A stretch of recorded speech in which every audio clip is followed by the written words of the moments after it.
Your child's potential is limitless.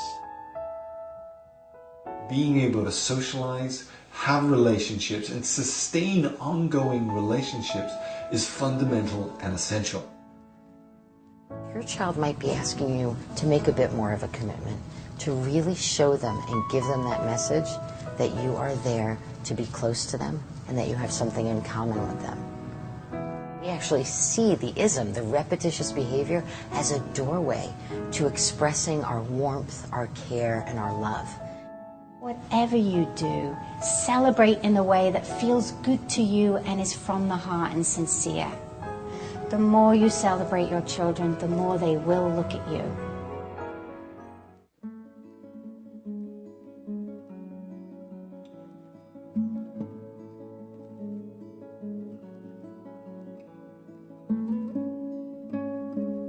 Years ago, our son was diagnosed as severely autistic.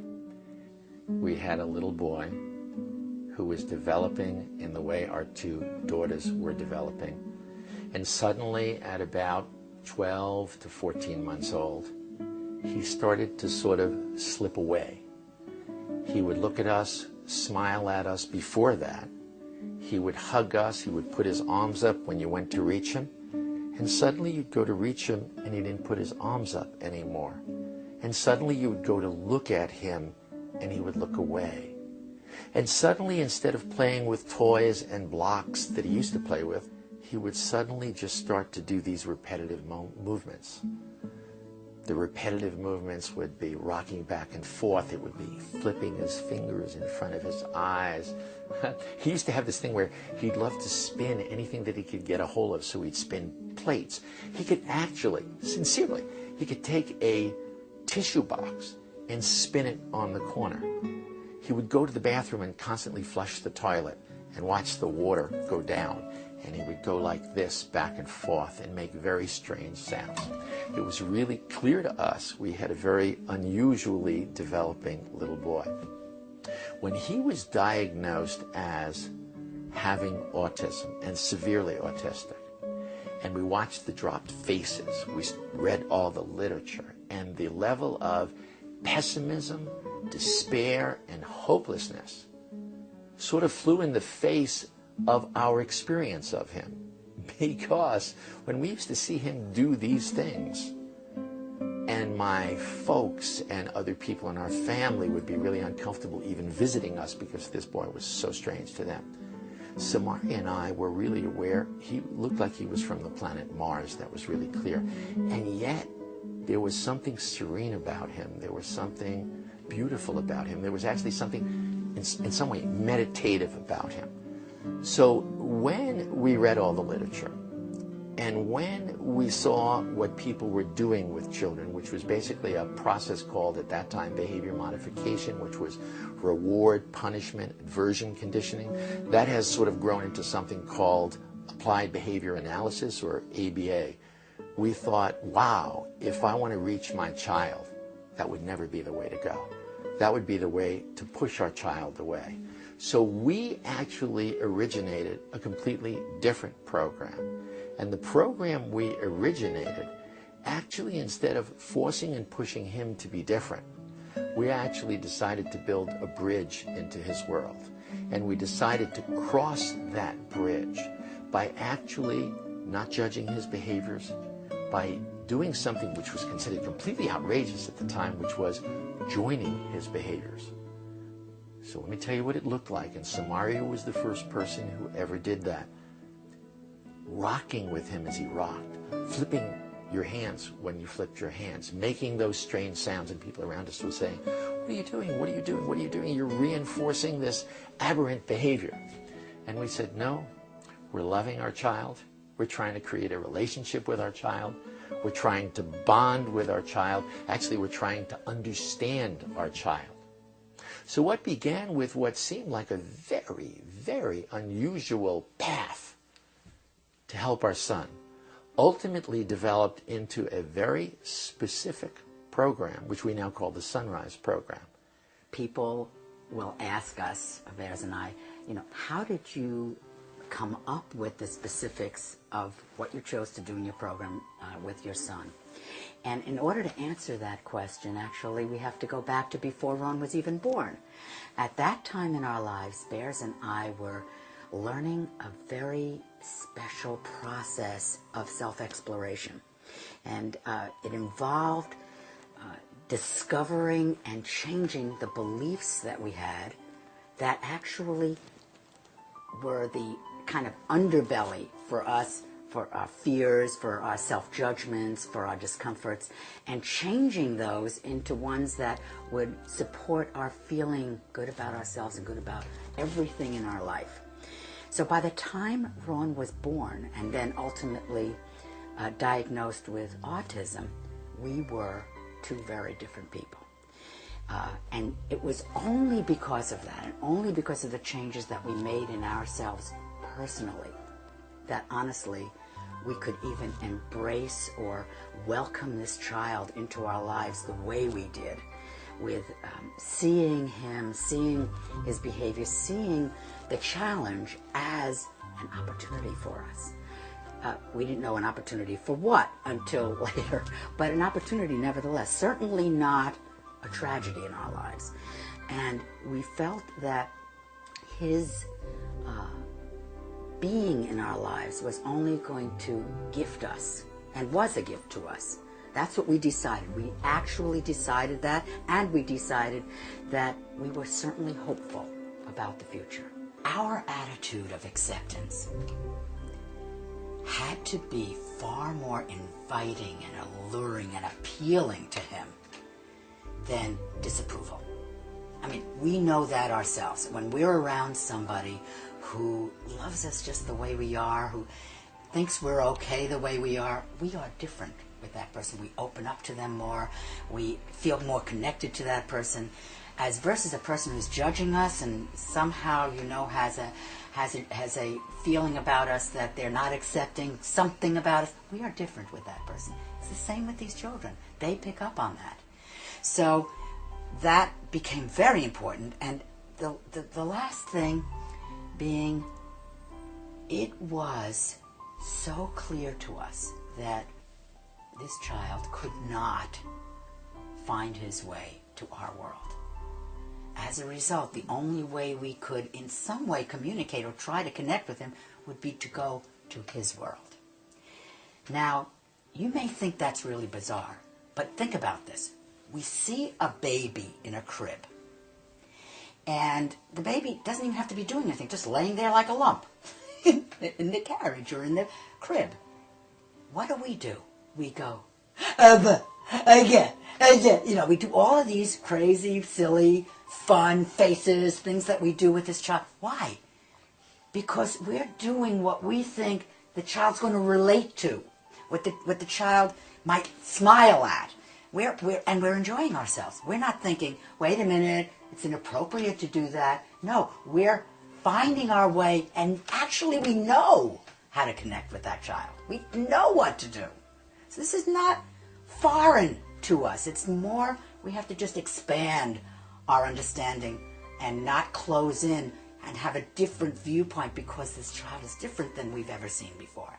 Not only were we able to bring Ron completely out of autism, he went from that little boy also testing functional IQ of under 30, so severely autistic, functional IQ under 30. We worked with him, those were the beginning steps, for over 3 years. He then emerged not only as an extroverted, loving, very affectionate little boy.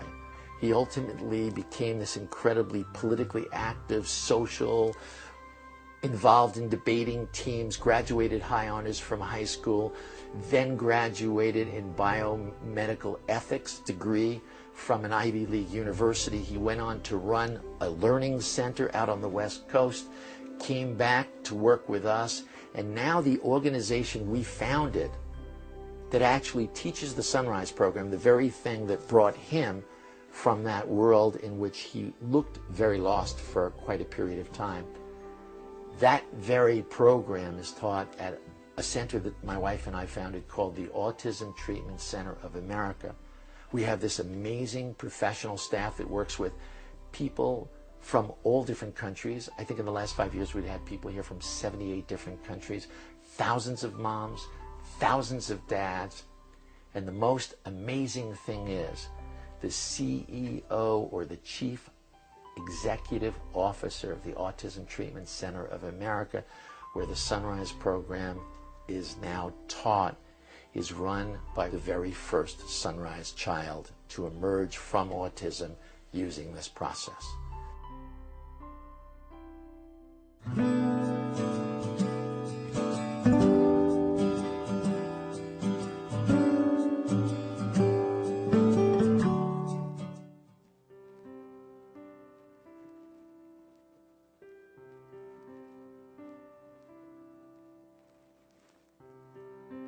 My name is Bryn Hogan. I'm the Executive Director of the Autism Treatment Center of America here in Sheffield, Massachusetts.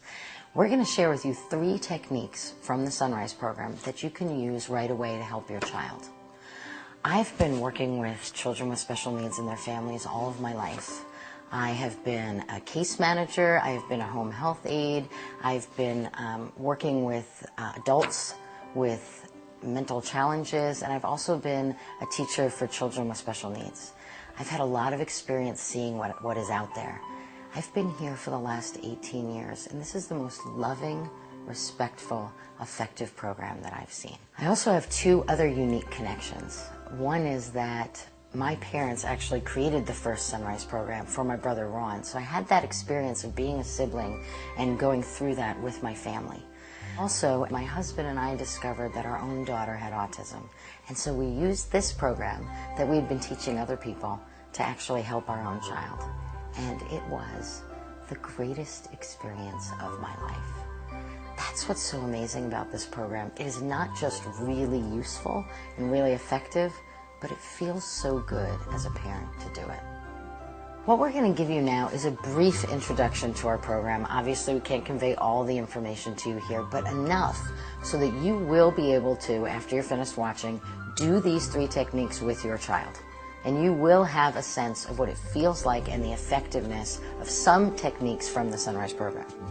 First, there's creating a distraction-free environment, and that's so important, both for your child, who can be distracted by so many different things that they look at, and for you, to filter out the distractions for you. We're going to teach you how to do that. Secondly, using your child's repetitious behaviors or stims to actually build a connection and a bond. Thirdly, how to prioritize and really effectively get your child to maintain and increase their ability to have eye contact with you, as that's such an important part of bonding.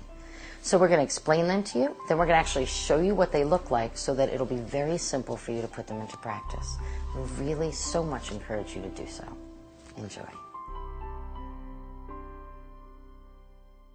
My name is William. I'm a senior teacher, senior trainer here at the Autism Treatment Center of America. I've been here for over 18 years, working with families and working with children, not only here at our treatment center, but also too in their homes, not only across the United States, but also too into Europe and the Middle East. And it's been the most amazing experience to see families as they run their Sunrise programs with their children and create the types of changes that they always dreamed of seeing within their children. I've also had the most magnificent and fortunate experience myself with my daughter Jade. She had autism, and so me and my wife ran a program with her. And after a number of years, she became a fully recovered, perfectly functioning, normal little girl. She's now a young girl in school, enjoying her friends, enjoying her teachers, and enjoying the academic process. And so it's a real privilege to be here with you, to share with you the Sunrise program and about getting started in the Sunrise program. And even it's a privilege for sharing with you for those who are just looking into this as a possibility.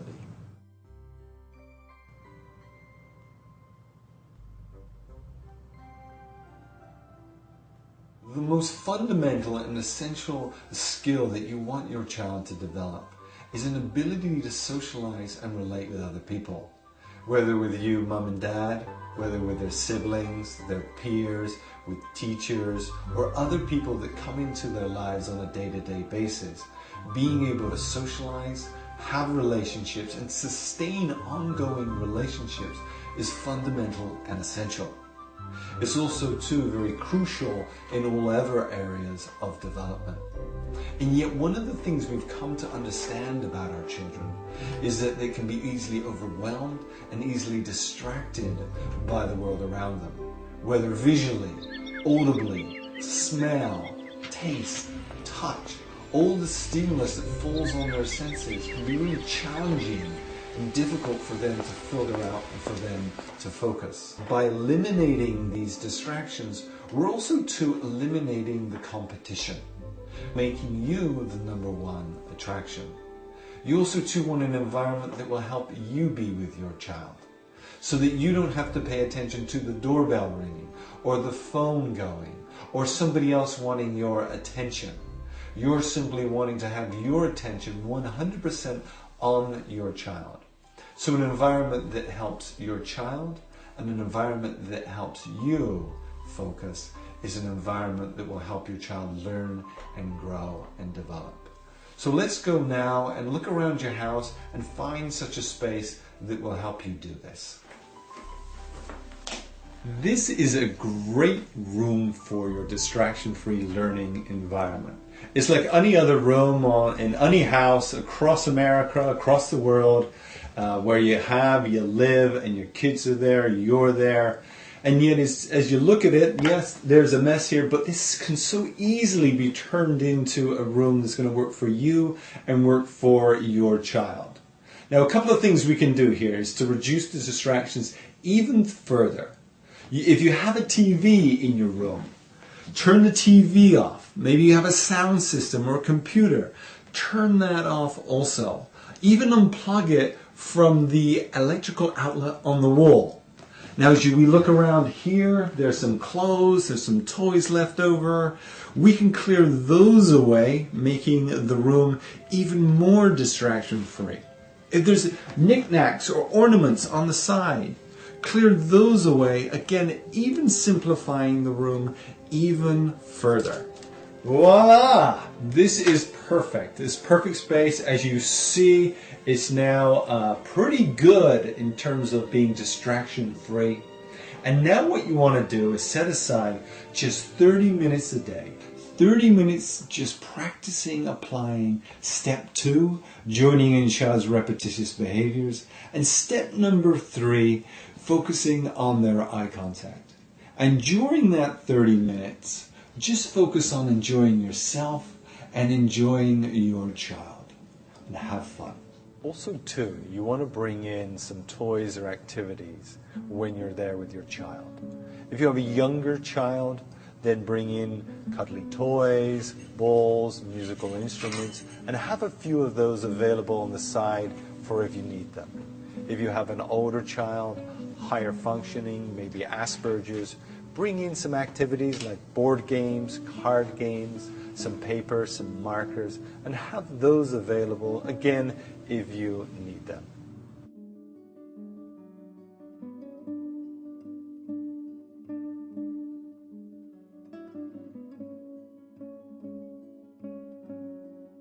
You might have heard the term stims. We call them isms. Now, what is an ism? An ism is, and you've probably seen your child do this, it's something your child does repetitiously, exclusively. That means they just do it for their own enjoyment and to the exclusion of everything else. This might be things like your child flapping their hands, your child walking on their toes, making certain sounds, flipping pages in a book. It might be some children take little matchbox cars and just spin the wheels or line things up or put things in patterns. Some children who are higher functioning or who have Asperger's syndrome, they might tell stories about topics that they're incredibly interested in or ask questions repeatedly, but mostly to themselves. It's not really so they can have a back and forth communication with someone, but it is, again, exclusive and repetitious and self-stimulating. We have a very unique way of dealing with that. Let's look at your standard therapeutic approach to that. That would be that these are behaviors that aren't okay and that we have to try and stop the child from doing them. And that's a way that we're going to get the child to be more interactive. Now, if you have a child who's diagnosed with autism or on the autism spectrum, you've tried that, and it doesn't work. It can work momentarily when you take their ism toy away from them, but invariably they come back to it or they find something else, and the result is not an engaged human being. Actually, oftentimes when things are taken away from children, it's not often done in the most respectful way. What we're really focusing on is creating a really engaged social relationship between you and your child, or between ourselves and the child that we're working with. That's why we take a really different and I think exciting approach. And that is, we actually join in with these behaviors. We see the behavior as a doorway to creating a relationship.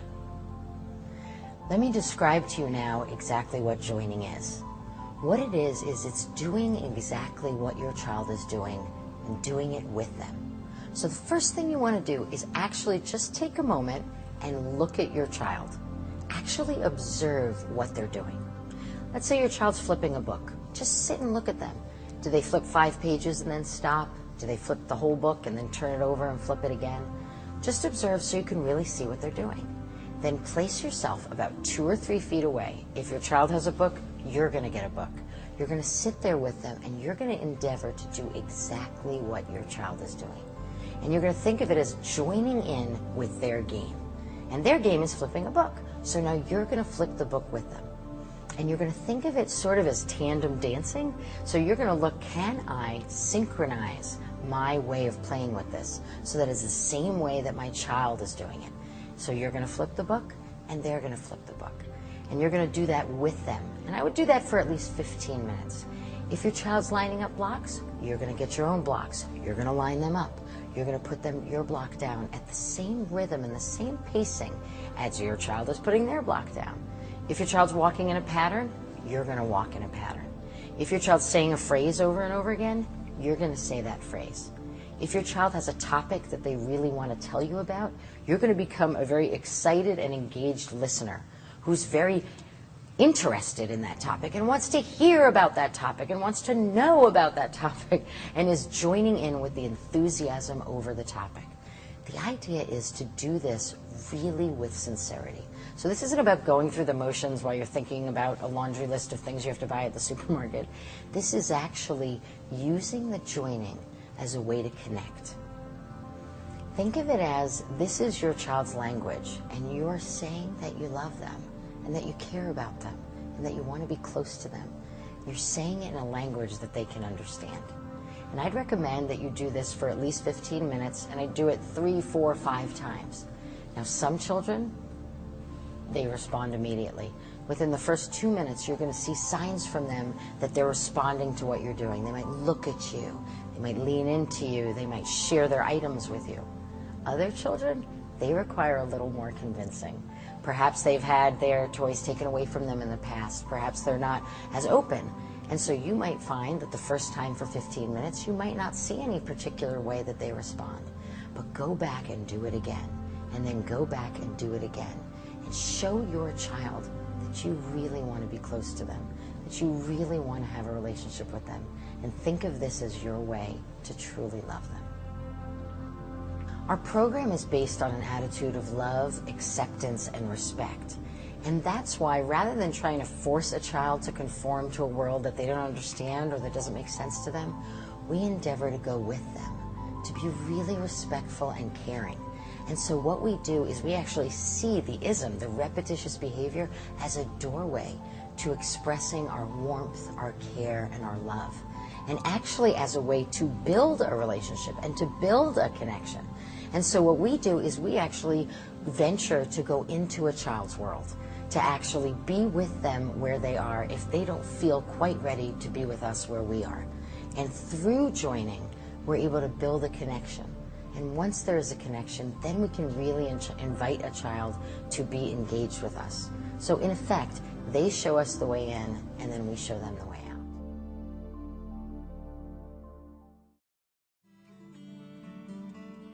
I first heard about Sunrise when I was just 13 years old, and I rented the NBC movie Sunrise, A Miracle of Love from my local video store. And it was that movie all those years ago that inspired me in the first place to want to work with children with special needs, and in particular, autistic children. Here at the Autism Treatment Center of America, I am the director of the Sunrise Intensive Program. I train the staff here to become certified Sunrise Program child facilitators and certified Sunrise Program teachers. I have worked with well over 1,000 different children of different ages and different diagnoses. And I have played for thousands of beautiful hours on the playroom floor, which has been an incredible source of delight for me in my life. I feel so honored to have worked with every family that I have, and I'm excited to share with you more about the Sunrise Program so you can help your child right now.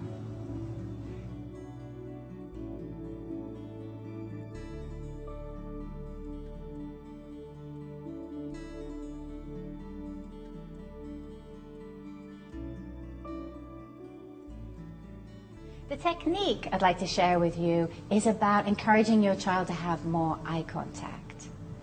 Eye contact is one of the Sunrise Program's social fundamentals because it is the most important key factor when encouraging our children to have social relationships. Now, the way we differ than every other training modality in this respect is we're not trying to train our children to look at us in a robotish type of way so we can check it off on a checklist as a skill acquired. We focus on eye contact during every interaction that we have with our children because we want to excite our children not only to look at us because they want something, but to look at us because they enjoy and want to connect and interact with us.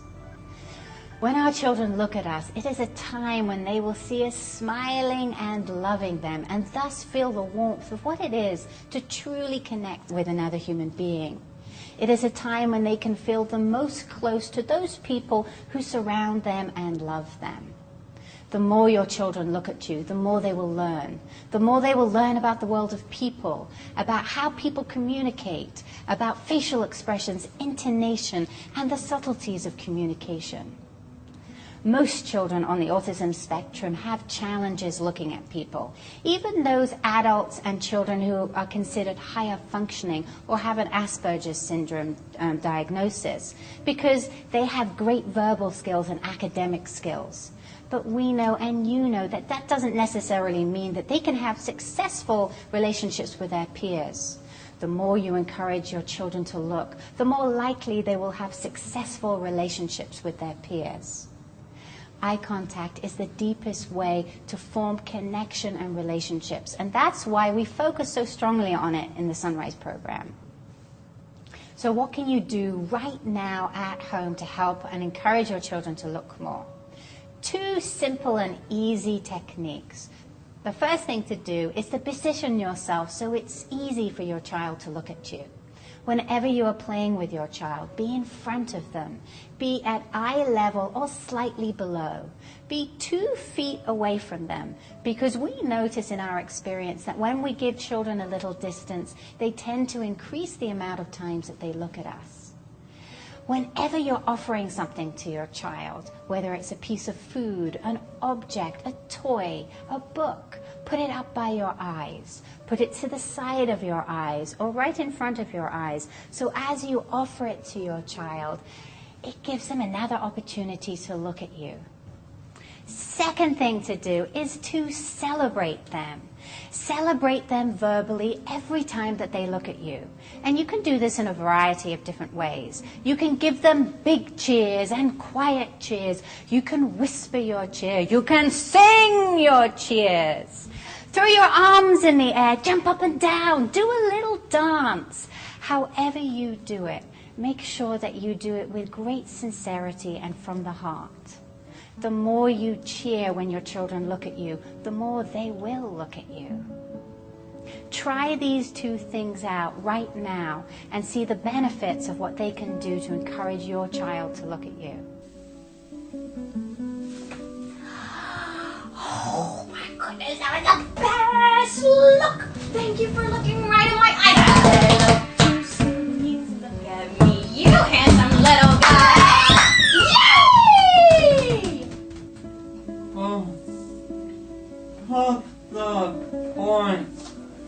Put the point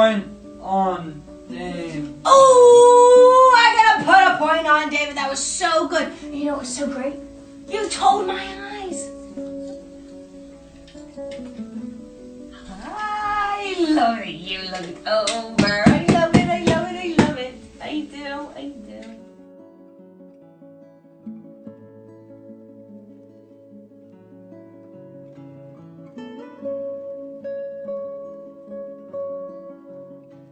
Obviously, we have many more techniques that we would love to share with you. What we're going to do now is we're going to show you clips of our trained facilitators using all of the techniques of the Sunrise program to help children grow. I hope you will find this really helpful and inspiring.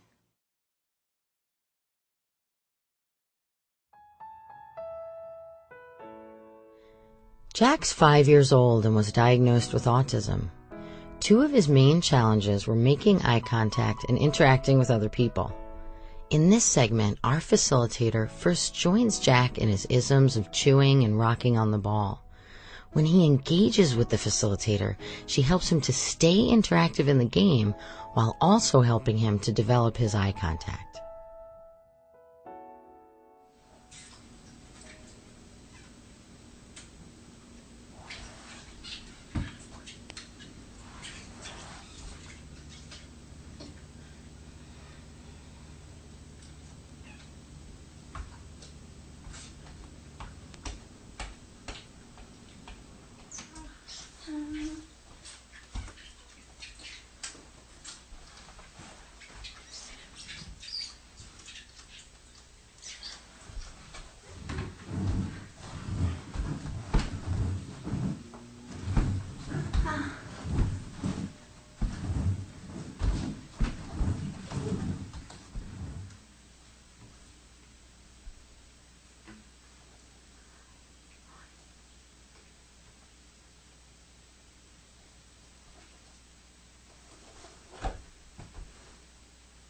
You have the bestest eyes in the whole world. Hey, that's different. That's more like a scratch. Or did you want me to pretend to eat those little toesies? Oh, you are switching it, my friend. I'm gonna move this out of the way. That scratch like that. Because you're switching it on me. Scratch. Scratch.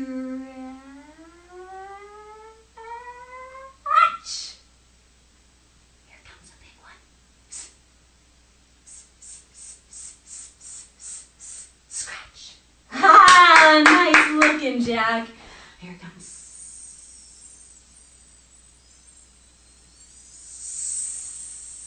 Scratch.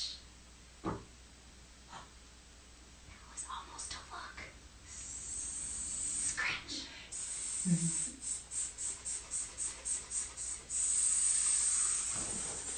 Scratch. Hi, cutie. Thank you for your hands and letting me scratch your hands, your arms, and your legs.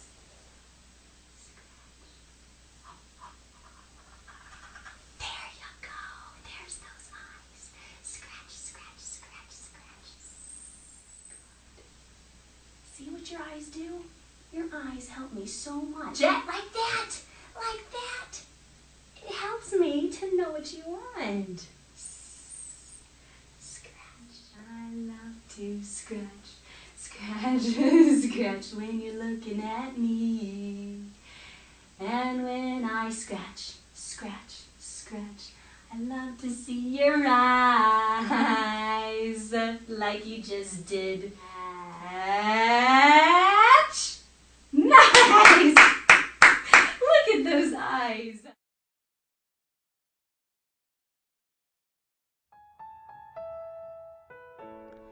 Alex is 7 years old and was diagnosed with autism.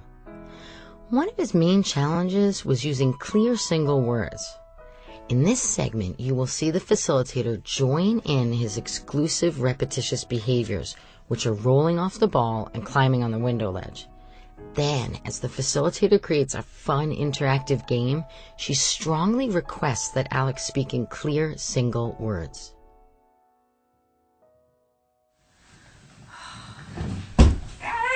Ugh.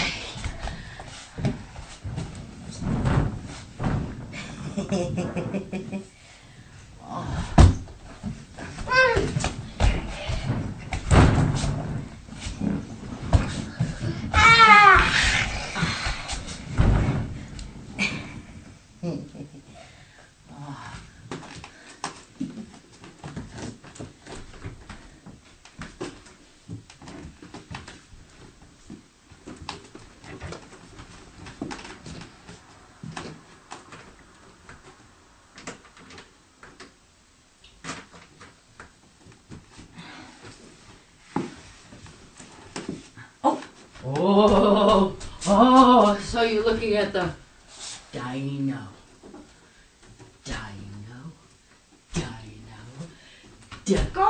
Oh.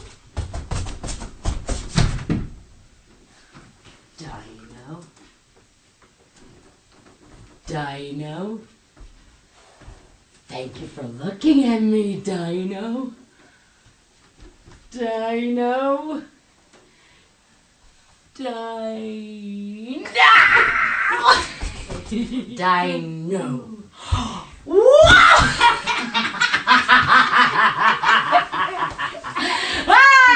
are a star! Go, Alex. Go, Alex. You ready? Whole word. Dino. Say it again. Oh! Dino.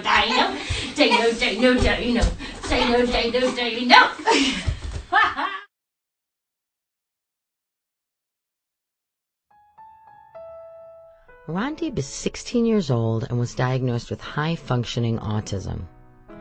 One of his main challenges was the ability to participate in activities that were chosen by other people. In this segment, our facilitators join Rondib in his exclusive repetitious behavior of drawing flags over and over again. At home, he would often spend hours at this activity. Now, once he becomes engaged, the facilitator enthusiastically encourages him to participate in her chosen activity.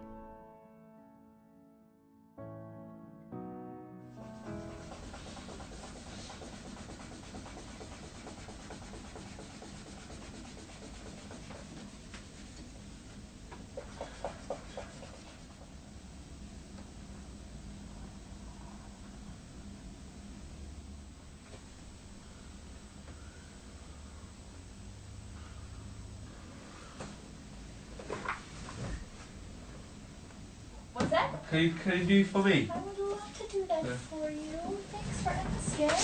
Oh, I just had an idea. We could play some football. Because I'm from the country of football. So are you. England and Brazil. We can do that. Here we go. We have the goal. Yeah. Ah, that's the goal. I'm going to make some space. And I want to see you, Englishman, showing me some moves. Yeah. You're so cool looking at me. I'm going to put right here. Oh, hey, you started. I'm going to score. Yeah, I'm going to score. Go! You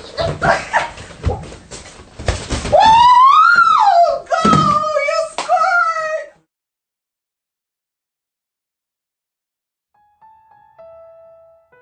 Sagat is 11 years old and was diagnosed with autism.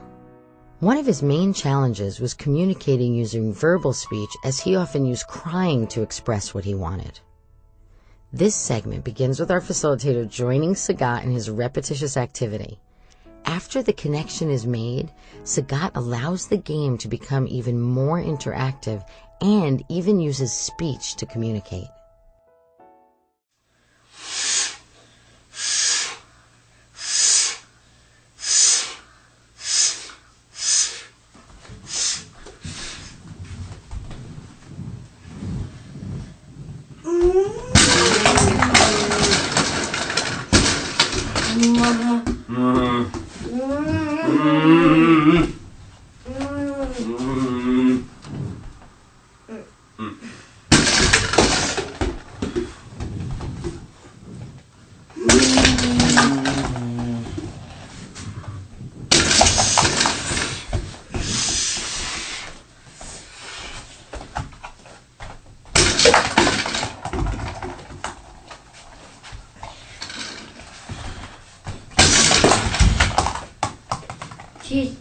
Oh, that's squeeze. Squeeze. Like that? Oh, let's see, I'm not sure. It sounds like you're saying that. You may get your head like this. Squeeze. I see you squeezing that head. Squeeze. Oh, good. Another big squeeze. Like that. Oh, good. Squeeze. Squeeze. Squeeze. Good. Telling me. Squeeze. I like that you showed me that, Saga. Whenever you need me to do that, I would love to help you. One. Oh, I would love to get that ball. Thank you for looking and telling me. All right, here comes the big throw. Oh. Not sure if you told me to get it. I'll be right over here. But hey, good. Here it comes. Ball. Nice throw. I'm gonna throw it. You ready? You just tell me. Yeah, the ball. Very good. Throw ball. Throw ball. He doesn't like throw. Good job. Throw ball.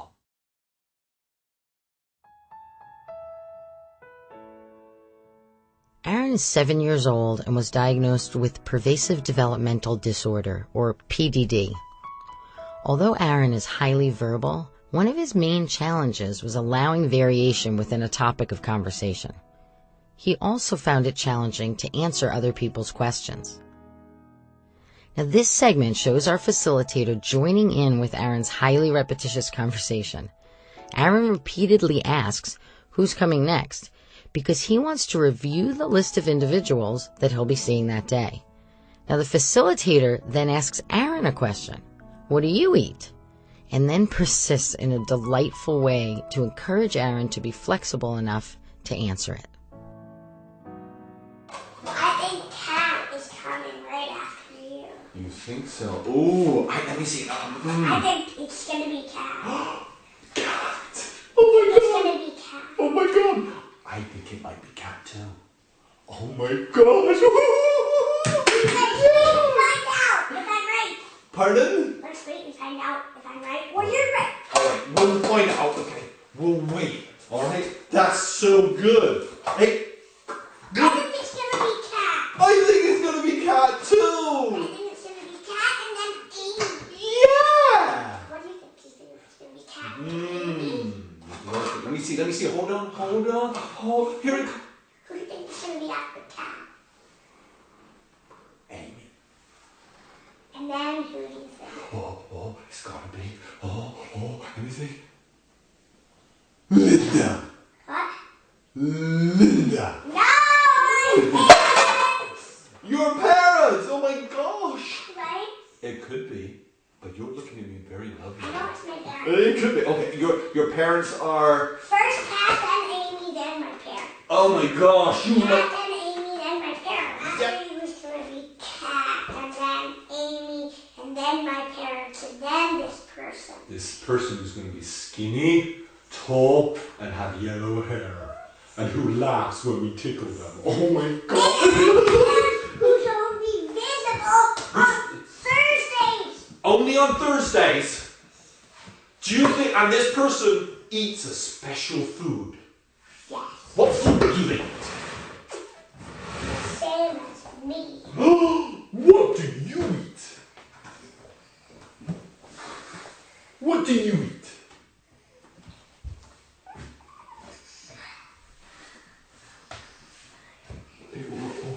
Hey, excuse me, are you going to answer me? What do you eat? What do you eat, eh? You tell me, what do you eat? Hey? Let me see you. What do you eat? What do you eat? Do you have an answer? What? What? A what?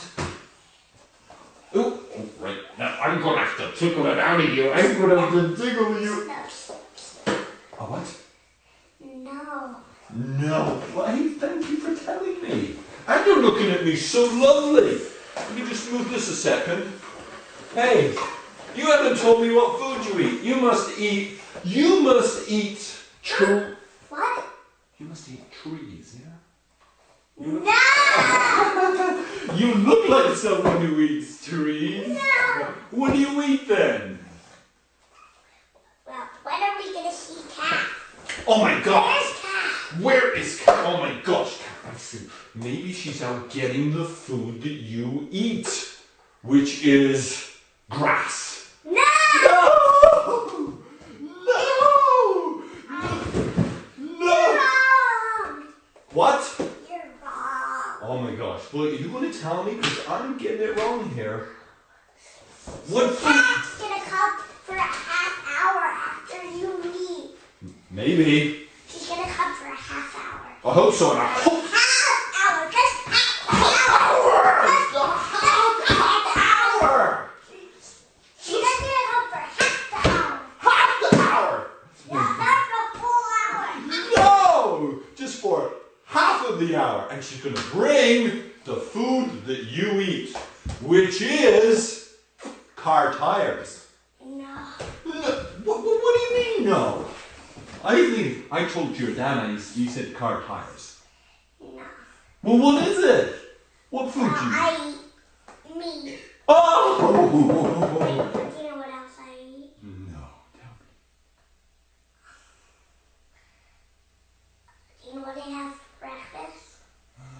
me. Rice? No. What? That's what I have for dinner. Oh, so we have rice and meat. What do you have for breakfast?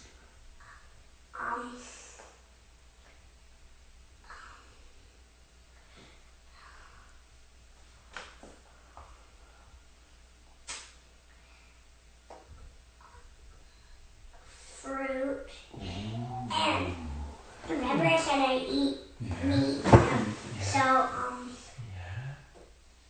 bacon. Did you know that's me? That is me. That is me. You were so right. Did you know that? I did know that, but thank you for telling me. That's actually part of my breakfast. Oh my God, I wish I had breakfast. I eat it for breakfast this morning. Oh my gosh, that is so good. Thank you for telling me.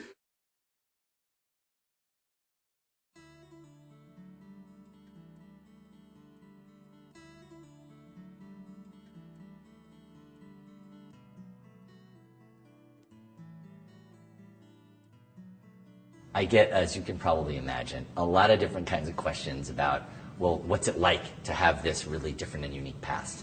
And I got to tell you, it's a little strange, it's a little weird, it's a little different because I came from this past where I wasn't even given a shot to speak, to go to school, to live my own life. And the only reason that actually I'm able to talk to you today is because my parents believed in me and they stuck by me. Nobody else stuck by me, and nobody else believed in me. And that is what made all the difference. And that is the incredible magic and dedication that you can bring to your child. And for me, it obviously resulted in my complete recovery from autism, which I am extraordinarily grateful for. But what I find even the most amazing part is that my parents worked with me, they gave me these opportunities, I then went on to live my life. But now, as the CEO of the Autism Treatment Center of America, I get to work with this incredible team of people who are so dedicated, who love what they do, who love these kids, and love parents like you who work with them. And I get to help parents like you in the very same way that my parents helped me when I was autistic and when I was little. And for me, that just blows my circuits a little bit. It's so amazing. It is such an honor to me. And I would just want you to know, as you learn these techniques and as you utilize them and you break new ground with your child, that for me, it is just such an absolute pleasure and honor to be able to be a part of this journey with you.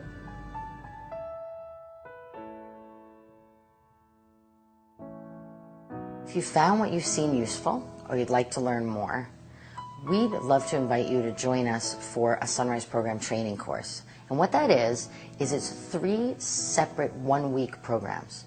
And you can do these over the course of 12 to 18 months. And what you do is you come and you learn everything that you require to really be able to help your specific child and your specific situation. The first of the 3 courses is called the Sunrise Startup Program. We'll talk to you about how to obviously go further with eye contact from what we've already shared. We'll talk to you about something we call the 3 E's, which is basically a really effective way to keep your child engaged and motivated to interact with you. We'll talk to you about what's useful to react to and what's useful not to react to. That's also, we'll have really time to talk about all of those really challenging behaviors, everything from hitting and spitting and kicking and all of those things to children who take their clothes off and children who have all kinds of unique behaviors that you might find challenging. We really have ways that we found are so effective to help with that. We're going to talk about joining in with your child's ISM, but in much greater detail than you saw here. We'll go more in depth into the distraction-free environment. We'll talk about language. Your child has absolutely no language yet. We'll talk to you about how to get it. We'll also talk about children who maybe are incredibly able to speak. They can speak in paragraphs and long sentences. We'll talk about how to turn that into a more interactive type of communication and conversation between two people. We're going to also have time to talk about the stresses and challenges and the emotional difficulties that you might have in raising a child that's different, which can also be very unique and challenging for people. We have ways that we can, tools actually, that we can give you so when you go home that'll feel different for you. We'll help you train other people to actually do what you'll learn at the training program. We'll help you create a support team of people who can really be a part of it with you. Go to our website. There's so much you can see there. There's interviews with parents who've done the program. We have research papers you can look at. We have a message board that you can get on. It's a really educational place that you can learn a lot about the program if you would like to learn more. We would really, really like to help.